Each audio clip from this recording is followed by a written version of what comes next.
Hi, Anne. Hi, Hilary. How So are you? I'm great. I'm really good. Yeah. Good. How are you? Not very good myself. Mhm. Well, welcome to everyone who is watching this, whenever you are. We are here together, Anne and I, sharing some more about our stories with you. And Mhm. we are on Grace Between Races. And she'll explain a little bit more of why we're sharing this recording and this dialogue with you today. And I just wanted to remind us that Grace Between Races is a space for race reconciliation through raw storytelling that brings about collaborative healing for all. And we do this through holding space for diverse individuals and communities to come together to express, create, and heal across differences.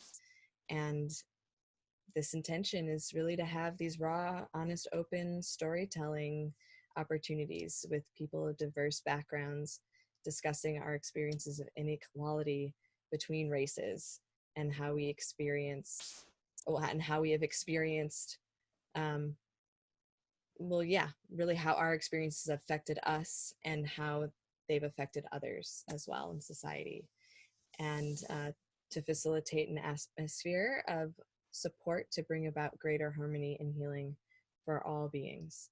And we both felt that we both needed this for ourselves a little bit more. Um, Mhm. so, what would you like to share about that?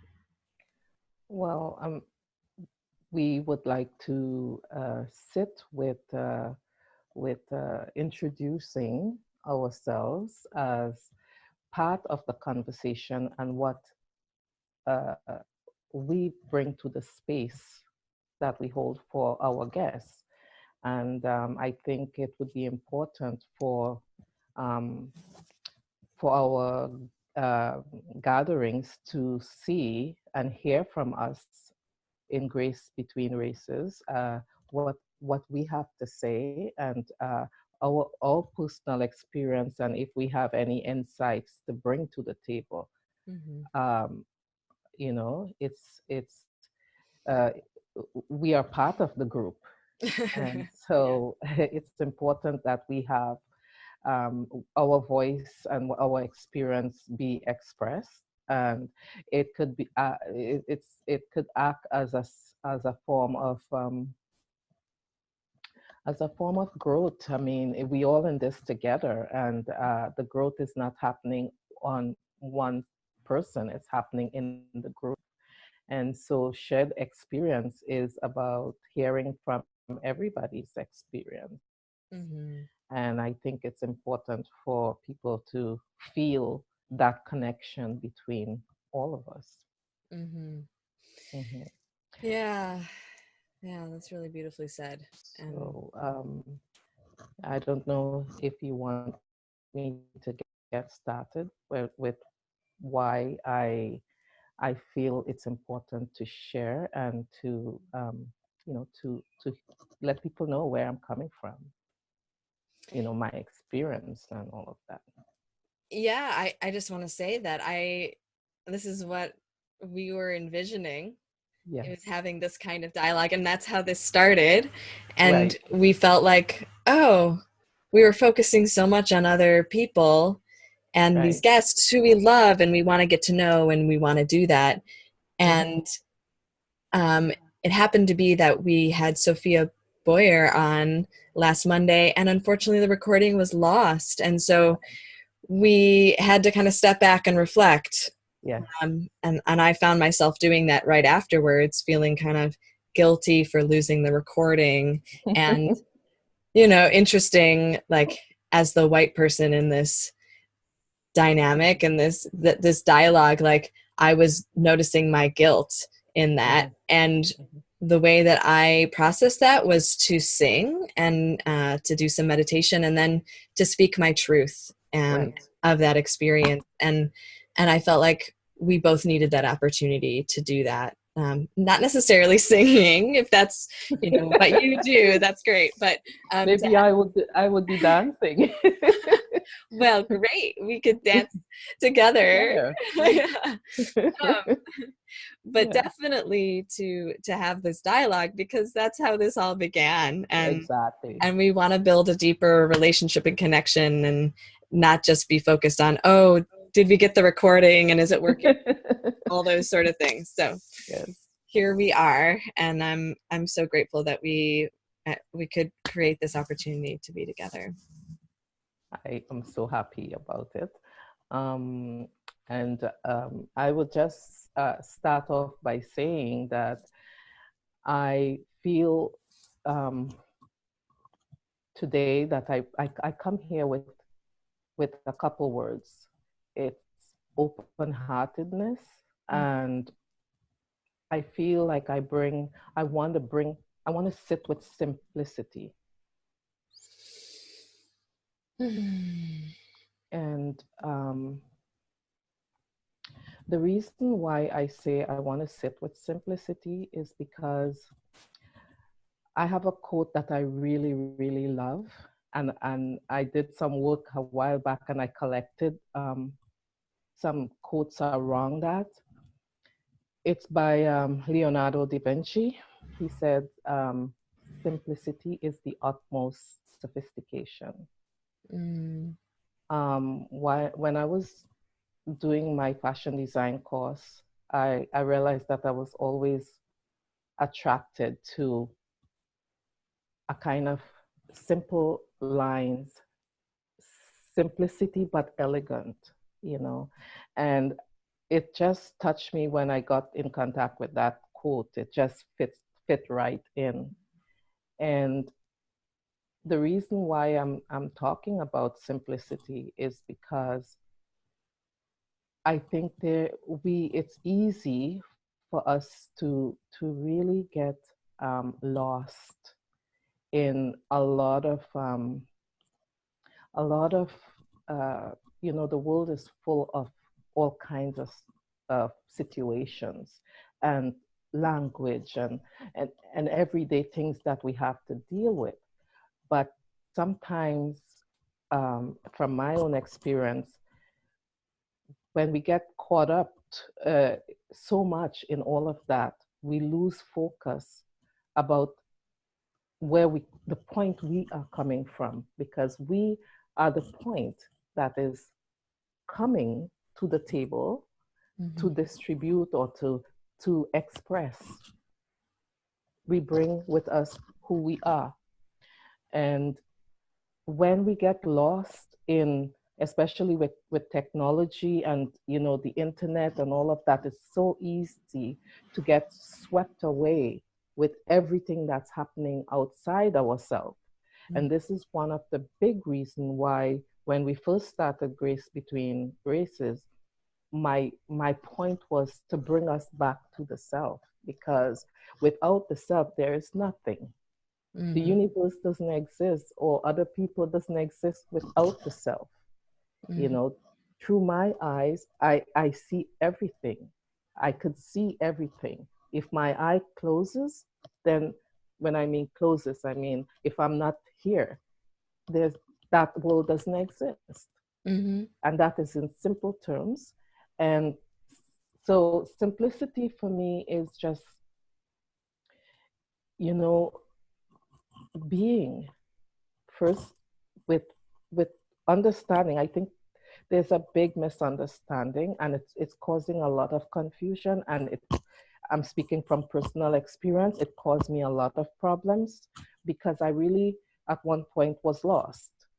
I really didn't know, and I'm still working on stuff. I'm not perfect with it yet, but what I'm trying to say is that big misunderstanding, I could see it happening for many people struggle with it. Um, the misunderstanding is not understanding who we are. See, the thing is, we're not just this person, this costume here that I present to you today.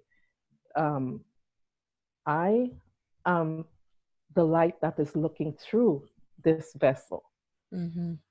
I am the awareness that is looking through this costume. Mm-hmm. And what I find was troubling, and when I got in a lot of problems and stress and all kinds of stuff, was when constantly I was out off balance. Like I wasn't sitting in my awareness. I wasn't being that awareness. I was being constantly swinging outside, looking for something outside of myself. Mm. And the times when it took me a long time to figure this thing out, because it's a very like subtle thing.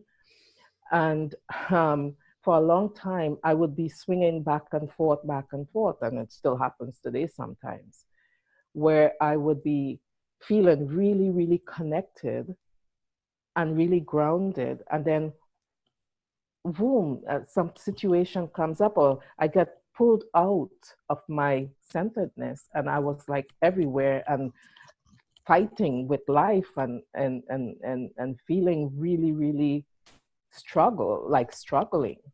And this is, I think, this is a lot of the great sages and like the Buddha and all of these uh, great people were pointing about towards the same situation, because when we're not centered and we're not connected to our highest source, we are grasping for energy from outside places.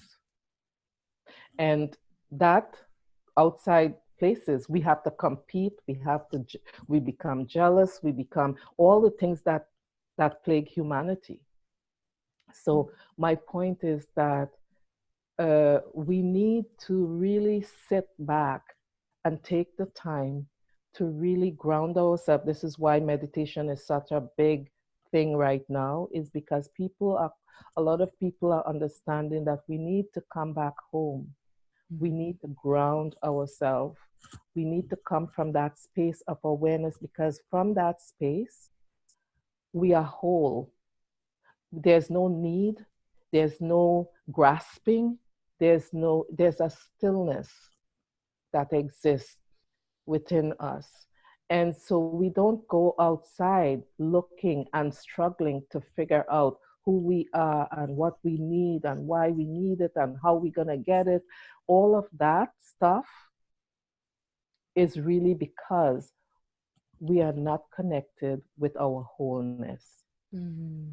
with our beingness. And it's unfortunate because there was one time, like, we understand it, because I do feng shui.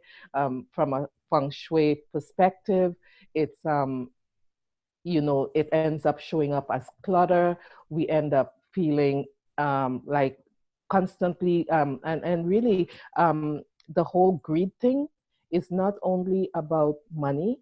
It shows up as materialism on the whole. It shows up, we grasp for information. We could be religious and we grasping for religious, constantly we trying to fill something that cannot be filled from the outside, Mm-hmm. when it's supposed to be coming from the inside. Mm-hmm. So it's a bottomless pit, Mm-hmm. you know.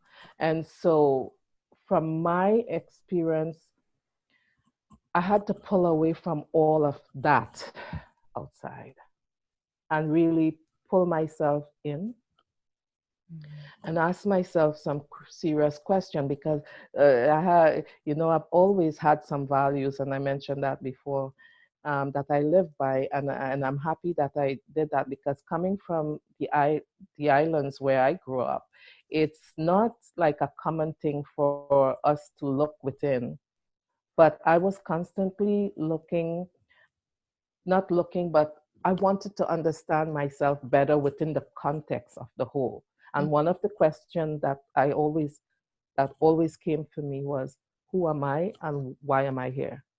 Mm-hmm.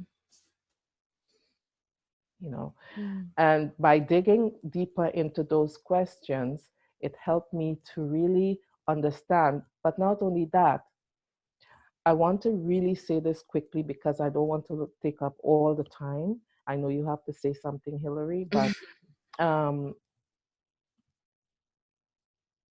the mind, thoughts and the mind is not, a lot of us get fooled because I was fooled. It's not who we are. And the thing with thoughts, it's so connected to the ego itself, that sometimes we can't see. But one way that I found helpful to understand that is, if I was my thoughts, for people who kind of struggle with that, if I was my thought, then who is observing the thoughts? Mm-hmm. So it's inquiry. You have, a lot of it is self-inquiry Mm-hmm. and asking. And when you're having all these mind thoughts and busy things and getting caught up into negativity and all of this, which we all do, um, it's very important for us to really question our thoughts. Mm-hmm. Really, really important, and not take it as a given, you know, because thoughts are messed up. You know, a lot of time, and you see it where it plays out a lot is, you could see it on social media and different kind of places, where a lot of things are taken out of context Mm-hmm. based on people's own belief system. And it's very important for us to to really understand that it's our job in this lifetime, it's my job in my lifetime, to figure out, to unravel, and to heal from within myself, based on my um, attention. Because attention is really, when you give your attention, whatever you give your attention to, it expands. Mm-hmm. See, and sometimes we might think, okay, I am just thinking about something, but you're focusing on something maybe that you don't really want. Mm-hmm. So, we need to really be mindful about how our mind works. And I've heard some people say, put it this way: the longest journey is from the head to the heart.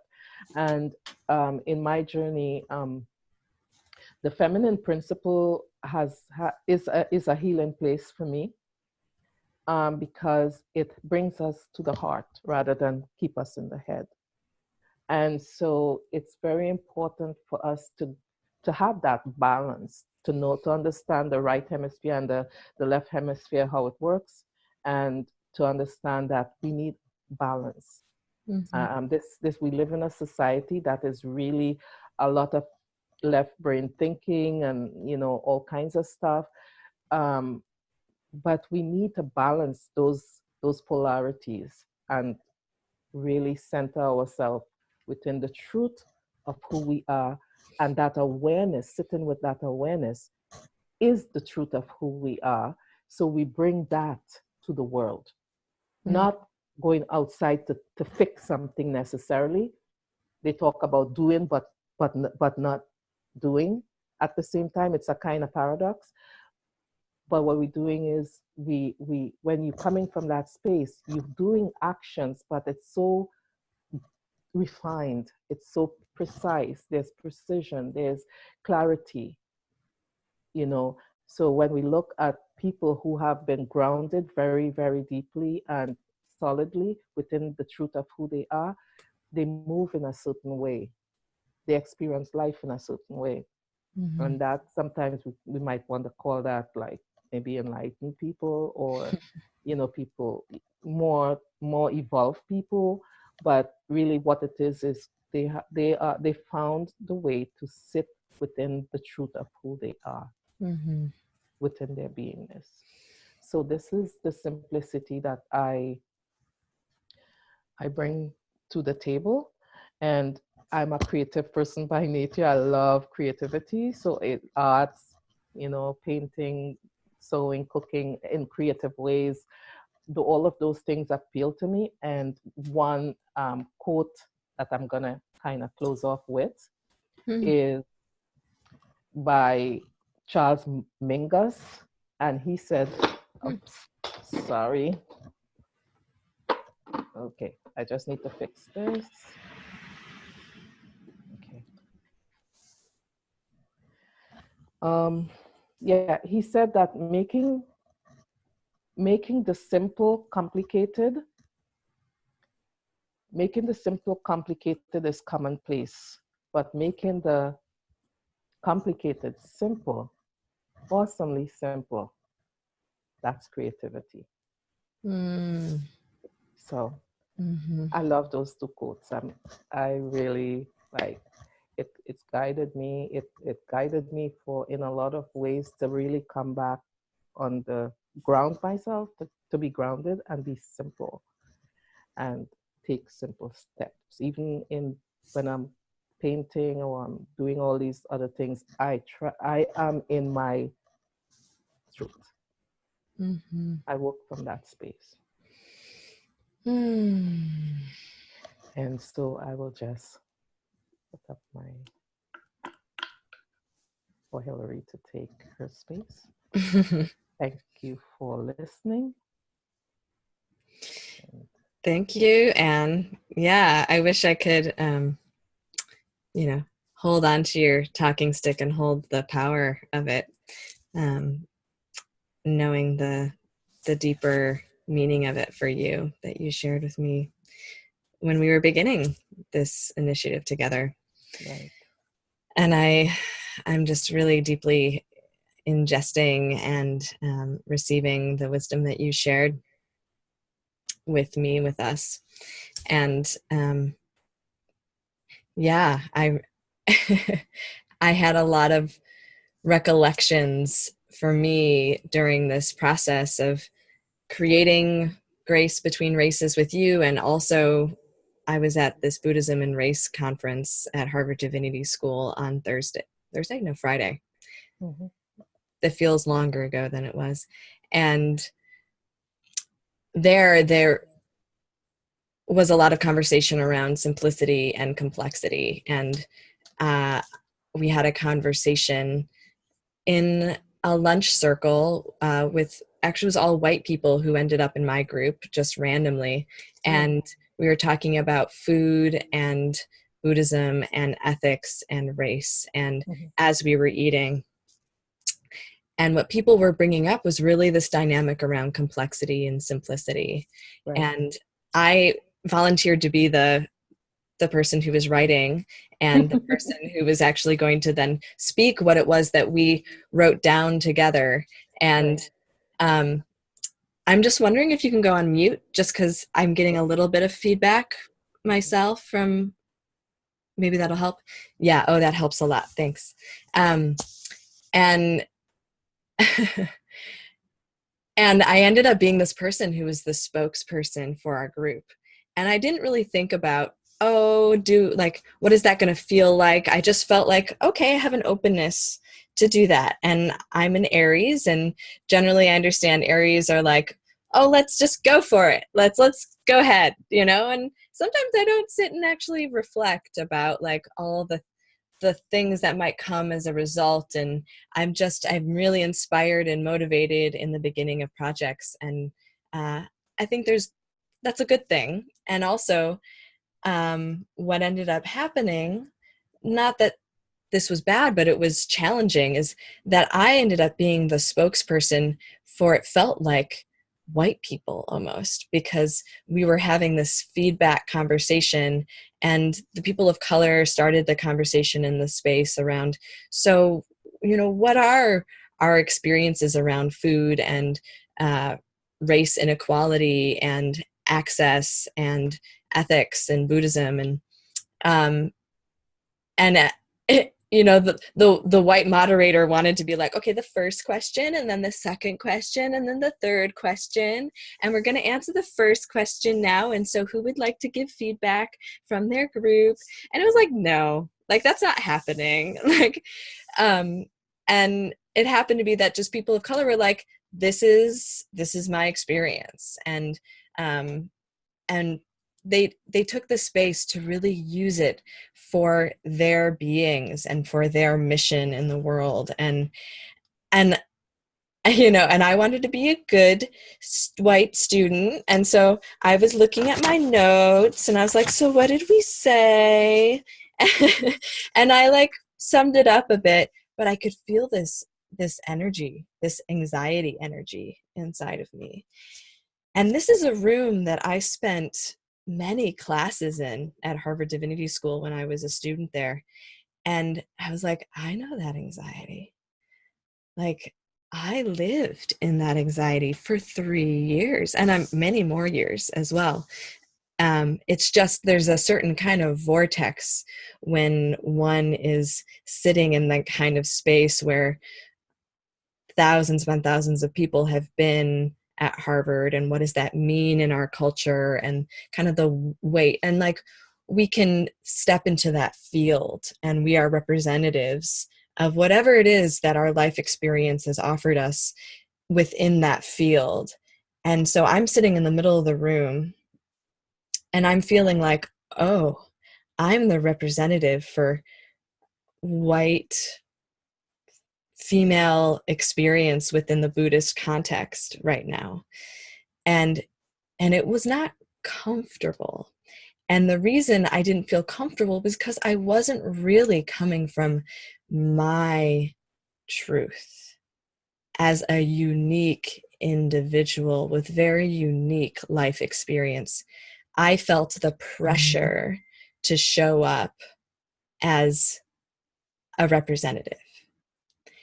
And when I realized that, I ended up sharing a little bit of my experience of running a retreat center, even if it wasn't a Dharma center, and how we were doing our best, and I was struggling to try and deal with the complexity of all the different things that we needed to consider when we were buying our food local and organic, and relationships to the farmers, and money, and the relationship to our chef who was Moroccan and a man and didn't understand food ethics and wasn't really able to listen to women tell him about what our beliefs were. And we're the owners of this organization, but he's the chef, so he gets to do what he wants. And we're like, no, we're giving you the money. Like, but it was because of his cultural background, and it was very complicated. And there's a lot of different power dynamics involved. And in the end, for me, it was just kind of, well, what's the next step? And what can I ask for to help? And eventually it was finding a chef who was a dear friend of mine, and her coming in and bringing her wisdom and experience and connections and really doing a lot of that work for us. And that was a perfect, solution to that particular situation. And I'm just bringing that up as a kind of personal experience and story from my life around race and ethics and Buddhism and practice and complexity, and how do we find simplicity. And so for me, it was continuing to come back to my practice while I was living there, and to value that, and my own personal self-care needs as well. And to look at the shame and the guilt that I was feeling while living there, and being called on to show up for issues of oppression while I was living there. That's, well, we had the election of bringing our unfortunate presidential situation in while I was there, and I was on phone calls talking with women on a weekly basis who are really committed to anti-oppression work and anti-racism work, and opening a women's group that I was in to being more inclusive and doing the work necessary for that. And I've realized, for me to continue following my own calling to show up for these issues and show up for what I feel called to do in this life, I need to leave, because I don't feel that the grounding in this community, and the container of it is really ready for that work, and that I needed to be able to create safety for myself, and nurturance and home and nourishment, so that I could face my own experience more deeply and go in, like what you were saying, and listen more deeply. And that's been a practice since I encountered Buddhism, and it's always a waking up to a new level of what it is that's needed now. And so I might see, oh, I wasn't doing that then. Oh, I wasn't doing that then. The reality, I was doing what I could then. And you know, I'm sure we could talk about so much of our stories and what has led us to being here right now. And I'm really just loving kind of riffing on the themes that you brought up. And I also do want to go back a little bit to our guests and what they have shared with us too. And so I think there's a dialogue, there's a back and forth for us to have around that. And I'm wondering if you went off mute now, if that would work better, because I just want to be able to hear your voice too. And yeah, I think it's better. Okay, great. So I just want to be transparent and say, like, I was writing notes for this conversation today, and I have 3 columns. I have Kelvin, Sophia, and me. So, you know, bringing in ourselves, you bringing yourself, me bringing myself as a guest, Right. as having wisdom. And what is it that I'm learning through this process in my own life experience that I'm bringing right now, and what are you bringing, and what did Kelvin bring, what did Sophia bring, Right. you know, what did JWOW bring? So Right. so maybe we can go back to Kelvin and just touch on that and start weaving the web a little bit more, or the tapestry of what we've done. Okay, so Kelvin, he was talking about his experience of incarceration and being a victim, in a sense, of the war on drugs, and using that experience to find empowerment while he was incarcerated, and discovering meditation and yoga while he was behind bars, and using those opportunities to wake up and transform his life as he left it, while he was in recovery, and becoming a really prolific sound healer and very experienced and connected recovery coach. And now he builds relationships and bridges between communities, doing sound healing and bringing holistic practices to communities of color, and also white communities too, and bringing his wisdom and his story into white communities, and just doing it with a massively open heart every step of the way. And how do we find our way back? You know, it was really what it seemed like he was talking about. And yeah, do you want to share anything from your experience of, I know you shared a bit on our call that we lost, unfortunately, last time.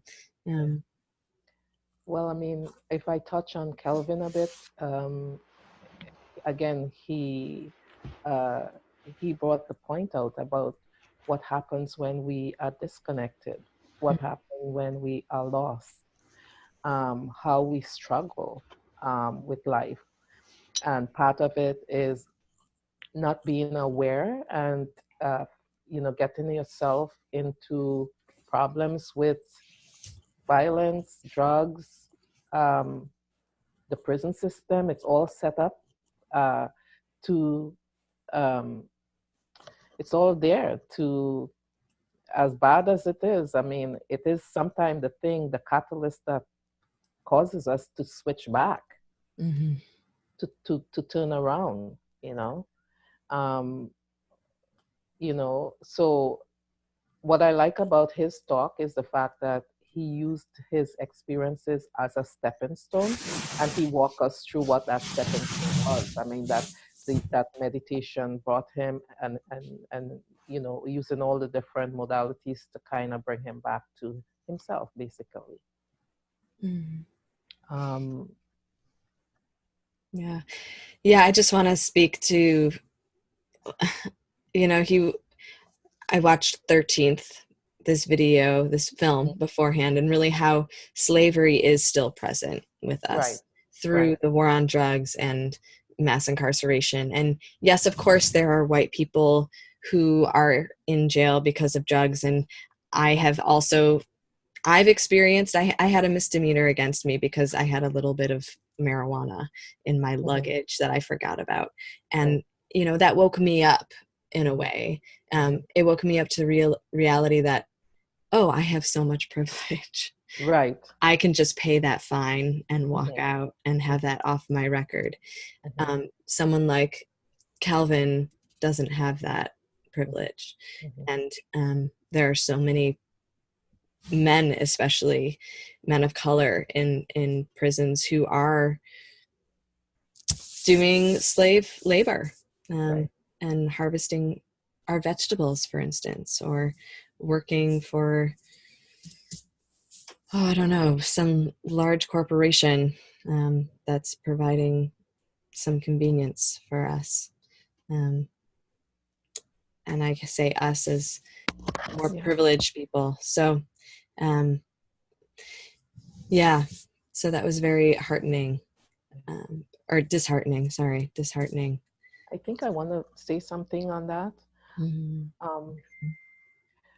There's a, because I mean, when I talk about getting centered and sitting in your own beingness, this issue with race, and especially coming from, I'm sitting here in as a Black person, um, speaking about the experiences of white supremacy, and the whole conditioning and the whole energy that entails.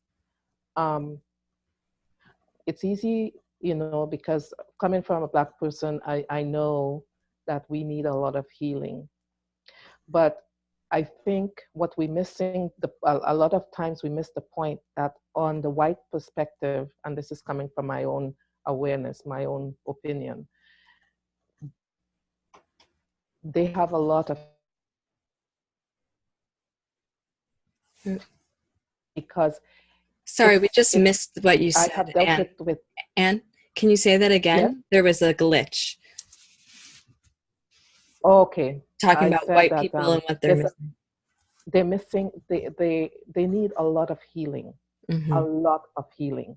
And I mean, they themselves they have to do it for themselves too. Because it takes a certain mindset, a certain disconnect from the self to be violent, to treat people inhumane, and then not wanting to really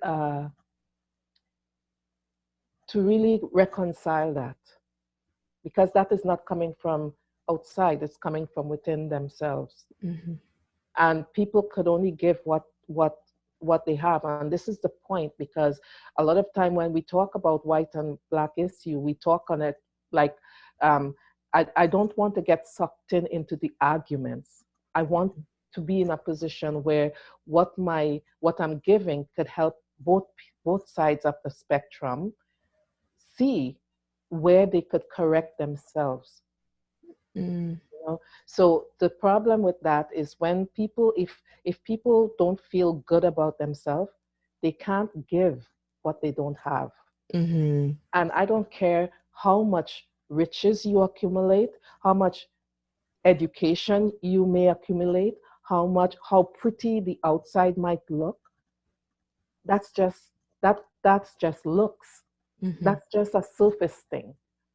When you go underneath that, just below the surface, there's emptiness, there's insecurities, there are so many different things that is happening there. And because again, one cannot, it's impossible for one to be whole and feel be loving within themselves and to treat anything in the in on this planet with in an inhuman way, in a loving way. You cannot be that and not be loving. You know, if you're coming from your heart space, what you're coming with is compassion and love.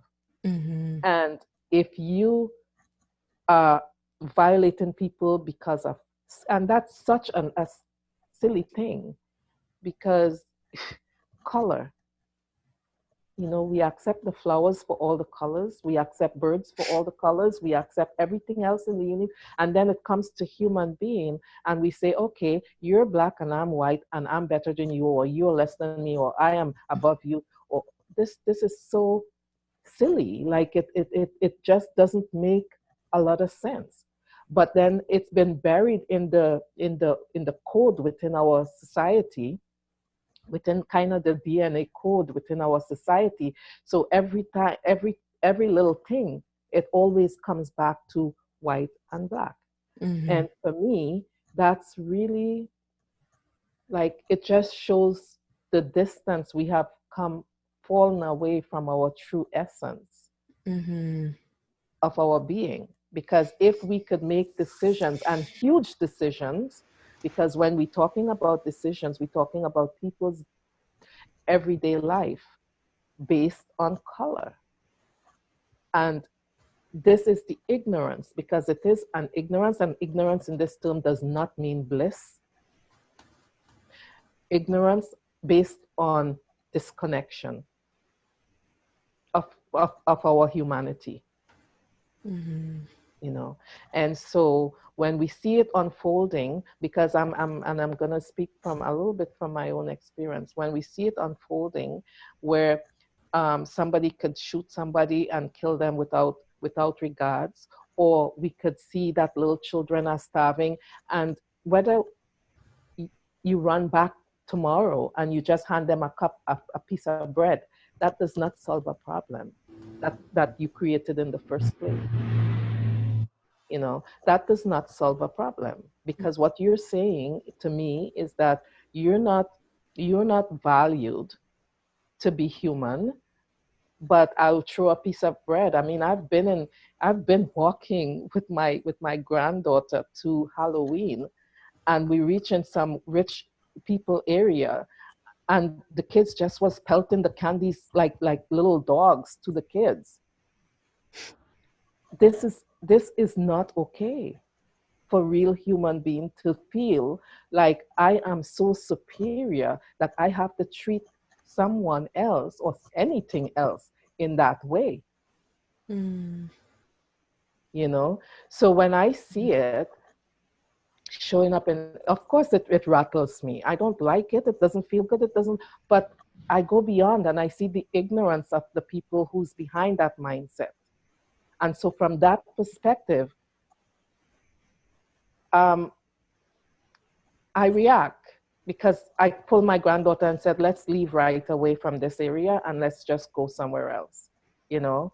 But I'm not going to allow that, because what happens to a lot of people who have suffered injustice is that we become hateful and revengeful, and that is destructive to ourselves, and we're not going to get healing from that, Mm-hmm. because it takes a lot of energy to go through that, and we become the people who are perpetrating their ill treatment towards us. And once we understand that, we would understand that we have to come back to ourselves and our true beingness, because this is our birthright. Nobody could steal that from us. We are like I am. I am. Mm-hmm. And nobody, no person, whether white, black, or indifferent, have the power to take that away from my I amness. It's my birthright to be here, not white people or somebody else. It's my right. I don't have to ask anybody permission to be here. That's my birthright. I came here with my beingness, and I will shine no matter what anybody says. And that's the power of connecting to your truth. Blessed be. Blessed be. Such truth that you speak. I feel so grateful to witness you and the wisdom that you've cultivated, Anne, through your life. It's been a long journey, and it's been a lot of work. It takes a lot of courage to do it, and I understand that totally. That's why when you reach in this position, you also gain tolerance because you're suffering.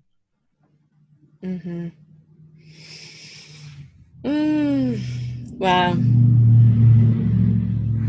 Well, it brings up for me how I've woken up to being white, and woken up to being white within white community, and also within living in Thailand, where I was surrounded by people who are not white, and living there for a year. And when I was living there, when I was 20, I was living with indigenous people and with villagers and all over, Muslim people and Buddhist people and indigenous people, and really outside of my comfort zone the whole time. Also living in temples and meditating in caves. And I began to witness and see racism more clearly, because people would put me on a pedestal because I was white, and would speak to it very directly. Like, there wasn't shame around that at all. There wasn't, I was just like, it seemed like there's ignorance was just so rampant. And also feminism is much farther behind there. And particularly in this lineage of Buddhism, women are not allowed to have full ordination and are not recognized as having the capacity to reach enlightenment in this lifetime still. And there are exceptions there are individuals within that tradition, for sure. The Thai forest tradition was what I was studying, and especially Westerners. So I don't want to make that huge generalization, yet within the Thai general structure of this particular Buddhist tradition, and in the writings, it is said that. And there are women who have challenged that. And actually, one of the women who was speaking at the Buddhism and Race Conference, Venerable Dr. Penawati, she's actually a Black woman who was a Christian pastor and became a Thai Buddhist nun.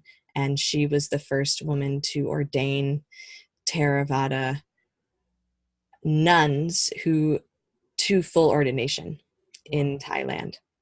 Wow. Yeah. Extraordinary. Yeah. And another of the nuns that was there, Sister Peace,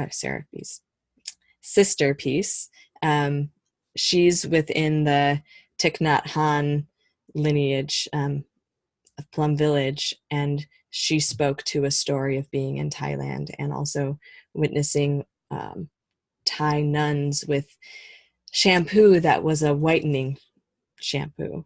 Wow. And being like, what is this? Even here, this is happening. And the head nun saying, well, it's like cultural thing. And she found the way to be herself and to stay aligned in her truth and teach that truth to these Thai nuns by going outside and rolling up her sleeves and just basking in the sun. Mm-hmm. And they would come out and they would say, oh sister, like don't do that, don't go in the sun, like you'll get darker and you're already too dark, like don't do that. Mm-hmm. And she'd be like, oh, that's okay, like this is great, I feel so beautiful, like why don't you come and join me, you know, you can get beautiful too in this way. Yes. And over time, slowly, bit by bit, they would actually get a little tan and they would come over and be like, oh, look, I'm getting closer to you, because she loved herself so much. Yes. And she shared herself in that way. Yes. So that was a really moving story to witness. And I, you know, I did my best to be like, and try to understand, like, why do you think that I'm better than you? Like, where did that come from? And to ask them questions and to honor these nuns and to interview them and to have them hear their voice on a recorder, which they'd never heard before, living 20 minutes from the Burmese border, and to write down notes as I was asking them questions, and to value their words and their wisdom, because it wasn't being valued like the monks was. And I spent many hours a day just being with them and learning how to cook and listening to them and witnessing their way of being in loving communion together. And I learned a lot. And even though it was hard to communicate in words together, there was a lot of deep heart connection and learning from their embodiment and an example. And for me, coming back to the US after being there was a complete culture shock. And I didn't realize it until years later. I didn't connect that I grew up in Taiwan from age 1.5 to 3. And my nanny was an indigenous woman who carried me around and taught me her language. And I didn't actually want to speak English, is what my mom said. And my parents didn't understand me. And I totally forgotten that. I forgot the language. I don't remember because of other trauma that I had in my my childhood. And I think that was a trauma, being taken from this woman. And I have no way to contact her, no way to find her. Her name is Atsu. And I think she was a mother for me. And so when I went back to Thailand and I saw these women, especially in the villages, I was just mesmerized by them. And something in me started to open up and realize, oh my gosh, I'm feeling this love again, and I need this. And there's this unmet need that was like starting to pour forth. And I wanted to like just snuggle with these women, but I was terrified of that and felt a lot of shame and confusion around that. And that they felt it too. And they would come over and sit with me. And so I came back being like, I don't know how to be in relationship with my parents. I don't know how to be in relationship with my friends. I don't know how I fit in at all anymore, except that I know I need to learn more about Buddhism and meditation. But it was so painful. I was so disassociated from my body. I couldn't sit and I couldn't meditate alone. I could only do it in community. And so I found that yoga was the best way for me to slowly come back to my body and have a way to focus my mind on movement and on the flow of energy through the body and the release of energy. And then to slowly heal through changing my diet and changing the environment I was in, and working in a very peaceful environment with loving people, and living in a cooperative with people who were caring about the environment and thinking about these things. And slowly I began to unpack. And it took what, 15 years, is where I am now. And I'm certainly not done, and I may never be. And I felt like an outsider within my own white community after that experience. And I realized I had always felt that way, maybe because of this experience as a child. And I think that many people feel like an outsider for one reason or another. And we're all unique, we're all different, and there's incredible strength in that. And I came to wake up to that, but also my ego formed an attachment and an identity around being special too, because I had studied Buddhism and I didn't know other people who had really done that at my age. And so I created a barrier as well between me and other people. And it took many years to uncover that. And I'm still doing that too. So through going into my own trauma and feeling, in a sense, like a wild animal, I felt that when I was in divinity school, especially in this very structured container at Harvard and what that looks like. And I had worked so hard to get there, fitting into the structure of Western culture's idea of education. And so this goes into what Sophia was sharing with us as well, and around really the failure of education in our culture and how it's reinforced white supremacist ideals, and how we're all indoctrinated in that to whatever degree we can be successful within that. And I was very successful within that. And I was also harming myself by doing that. And so I woke up to that coming back from Thailand, and then had to write a thesis, right? It's like such a strange thing to make sense of this experience between living in Thailand and my spiritual religious experience as a Unitarian Universalist. But I was still using that structure in order to understand. And so I was still in this massive conflict all the time. But yet awakening to my body, awakening to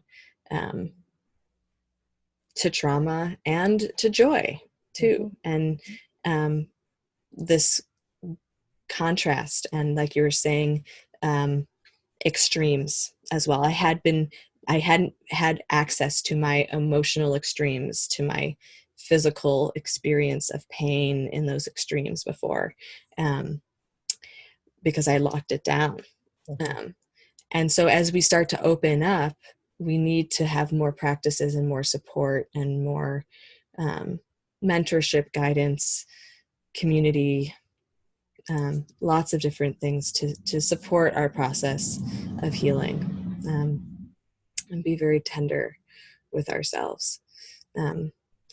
So, and I found shamanism as well through just it really arriving, and teachers coming my way, and also them saying, well, I can give you some things, but really you just got to go out and find your own way. And going into the woods and dancing, and meditating and listening and asking questions has been my main practice.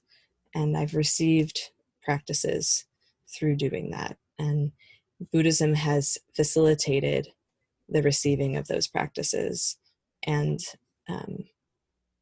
so his dance has offered a way to release and express and come back to the animal body, and to love that animal body, and to find connection to other humans and animals too through the animal body, and in this process of rewilding. And then through that, I can look at my thoughts and be like, what the hell was I thinking?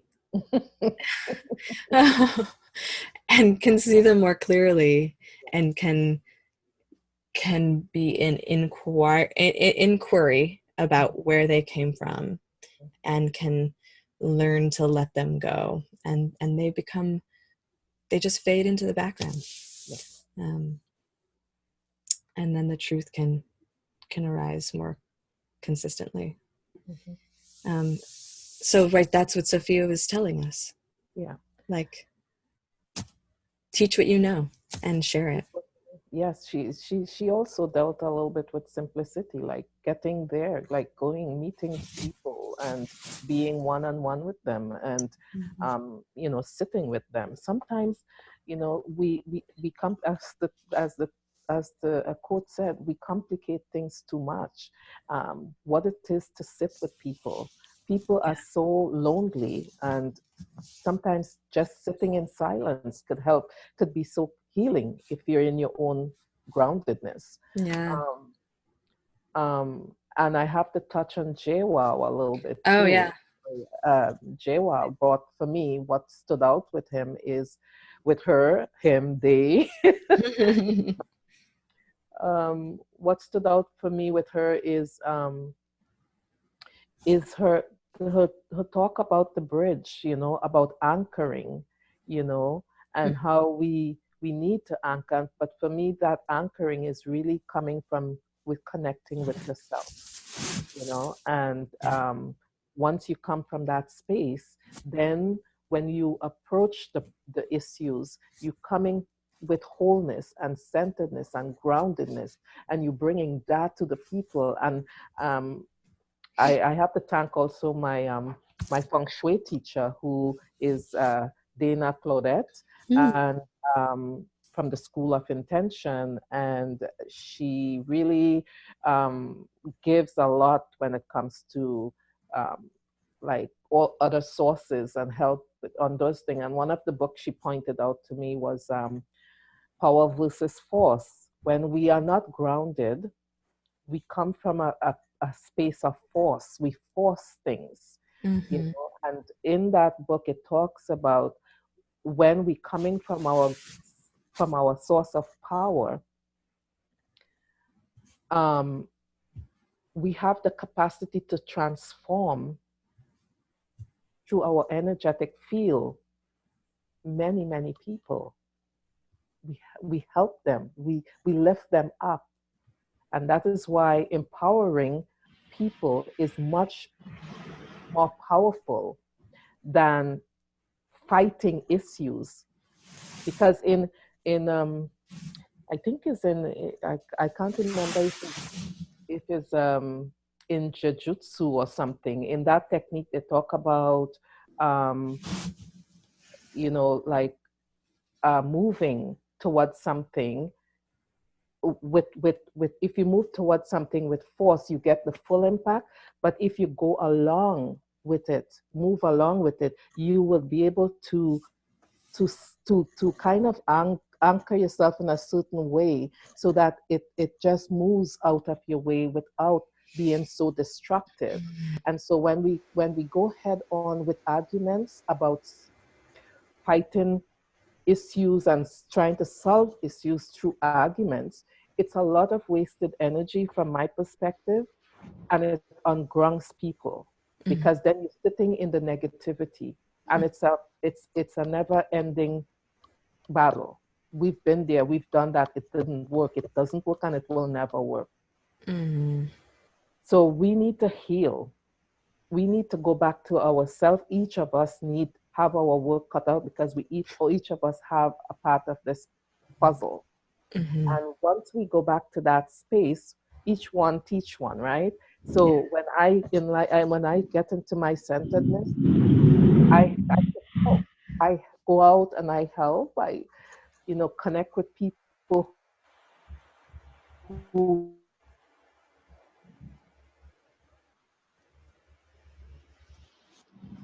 resonates with me, and I share the ripple, Mm. So then that ripple effect spreads out, and we let it go, and Yeah. that's how we heal. So, And so you reached JWOW, out to me, and that's why this is happening and why exactly, we're moving exactly, forward, sharing these stories and inviting others. because synchronicity happens like that. You Yeah. know, we are connected energetically.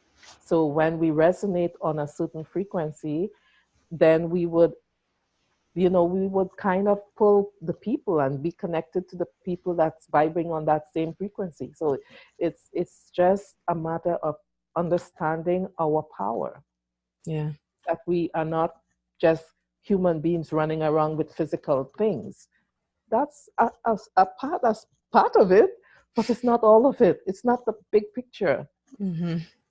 The big picture is that we are energy, and that energy have its force. It's not force, it's power, you Yeah. know?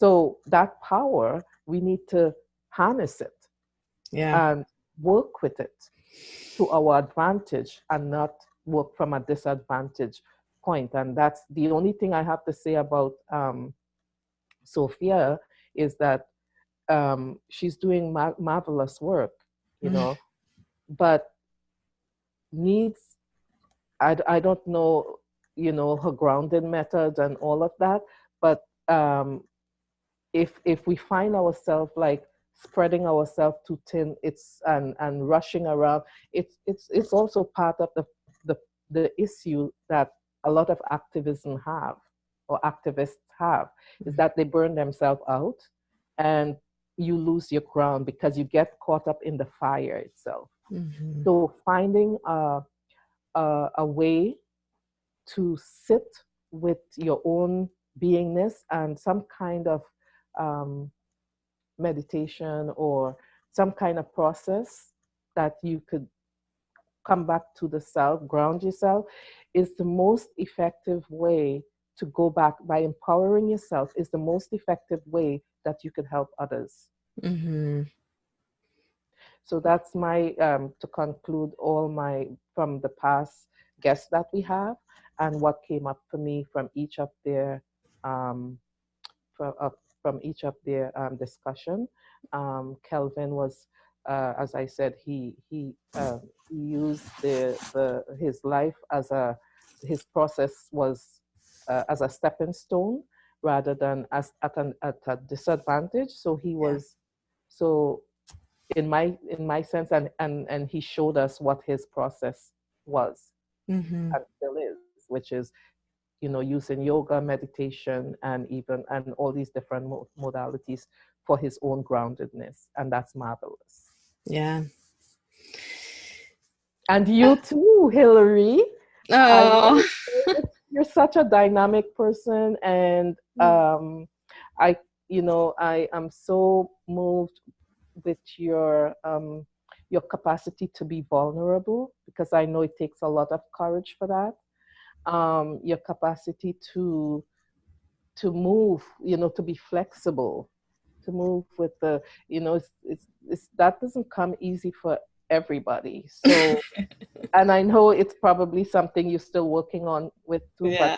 but just how it comes across to me, you know, and Mm. just having you, you know, to collaborate with me in this way, it's such an amazing experience, and I am learning so much about you, and I'm loving every bit of it. And I think, yeah, I expect great things no matter what I'm learning, you know. So thanks for teaching me. Oh. Oh. Thank you so much, Anne. I feel so moved and so incredibly grateful to have you as a friend and to be able to receive and learn from your strength and wisdom and your stories and life experience as a mother and a grandmother, and how you've lived in different worlds. Yeah, and the compassion that you carry yourself in so consistently.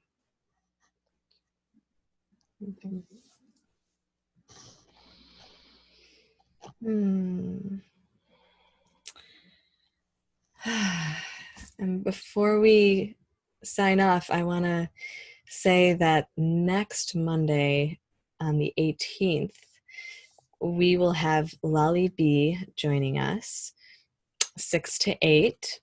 And she is an activist and a guide, a spiritual guide, and a writer, a journalist. And she focuses her work on Indigenous rights mostly, and has been more recently at the border supporting refugees and traveling and supporting other communities in her travels. She's very, very connected.